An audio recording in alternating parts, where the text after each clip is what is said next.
৯ দিনের গল্প, শতাধিক সিনেমা আর অসংখ্য অভিজ্ঞতা নিয়ে আজ শেষ হচ্ছে ২৪তম ঢাকা আন্তর্জাতিক চলচ্চিত্র উৎসব। গত ১০ থেকে ১৮ জানুয়ারি ১৩টি বিভাগে দেখানো হয়েছে ৯১টি দেশের ২৪৫টি সিনেমা। নতুন নির্মাতা থেকে শুরু করে প্রতিষ্ঠিত পরিচালক সবাই পেয়েছেন নিজেদের গল্প বলার মঞ্চ। আজ উৎসবের সমাপনী দিনে ঘোষণা করা হয় বিভিন্ন আন্তর্জাতিক ও দেশীয় বিভাগে নির্বাচিত পুরস্কারপ্রাপ্ত চলচ্চিত্রগুলোর নাম, যেখানে বাংলাদেশ প্যানোরামা ট্যালেন্ট সেকশনে নির্বাচিত হয় হোয়াট ইফ, ধ্যাত আর ইস্পাইট। যে কোনো পুরস্কার, যে কোনো প্রাইজ হচ্ছে নিজেদের উৎসাহকে অনেক বেশি বাড়িয়ে দেয়, পরবর্তী কাজটা করার একটা প্রেরণা হিসেবে কাজ করে।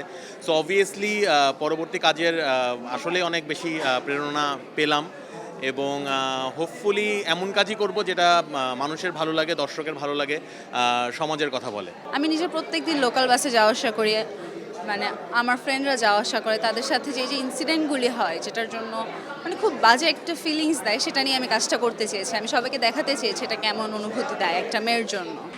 এছাড়াও বাংলাদেশ প্যানোরামা পূর্ণদৈর্ঘ্য চলচ্চিত্র বিভাগে পুরস্কার জিতে নেয় দ্য ইউনিভার্সিটি অফ চানখারপুল। একজন ফিল্মমেকার সবসময় গল্প খোঁজার চেষ্টা করে আশেপাশে। সো আমি যেহেতু এই লাইফটা সরাসরি লিভ করছি অনেক দিন, সো আমার জন্য এটা সহজ ছিল এটা নিয়ে গল্প বলাটা। সো আমাকে আসলে কোনো কিছু চুজ করতে হয় নাই, আমি এটার মধ্যেই ছিলাম, এই সিচুয়েশনটাই আমাকে চুজ করে নিয়েছে।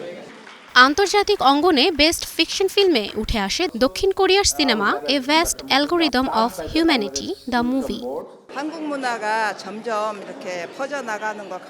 এই সিনেমায় মানুষের ভেতর লুকিয়ে থাকা এমন এক অন্তর্নিহিত শক্তির অনুসন্ধান তুলে ধরা হয়েছে যা সহজে চোখে পড়ে না, কিন্তু প্রতিটি মানুষের মধ্যেই বিদ্যমান।